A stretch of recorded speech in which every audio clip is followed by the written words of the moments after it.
Masyado raw maraming nasasayang na araw sa bawat kanselasyon ng pasok sa paaralan dahil sa umiiral na Executive Order No. 66 ng Office of the President, ayon yan sa 2nd Congressional Commission on Education. Kaya para raw maiwasan ito, panahon na para amyendahan ito para matukoy lang ang mga level ng eskwelahan at ahensya ng gobyerno ang walang pasok sa oras ng mga sakuna at matinding pagbaha. Narito ang aking report. Nanawagan ng 2nd Congressional Commission on Education o EDCOM2 sa Office of the President na magtakda ng mas napapanahon at akmang pulisiya sa pagsuspende ng face-to-face classes sa mga paaralan depende sa kasalukuyang sitwasyon at kondisyon ng isang lugar. Kasama sa panawagan ng pag-amyenda sa umiiral na Executive Order No. 66 Series of 2012 na batayan sa suspensyon ng klase tuwing may bagyo, pagbaha at iba't ibang kalamidad.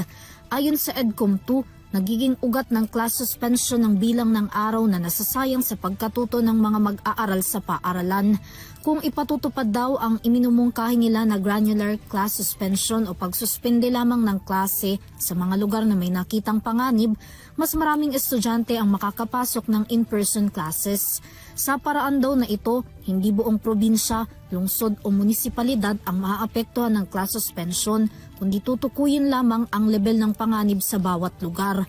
Samantala, parehas din dito ang isinusulong na plano ng Department of Education na DepEd kung saan naman ipauubaya sa mga paaralan ang pagdedesisyon sa pagpapatuloy ng face-to-face classes o kanselasyon kapag wala na silang nakitang banta sa kaligtasan ng mga mag-aaral sa kani-kanilang lugar.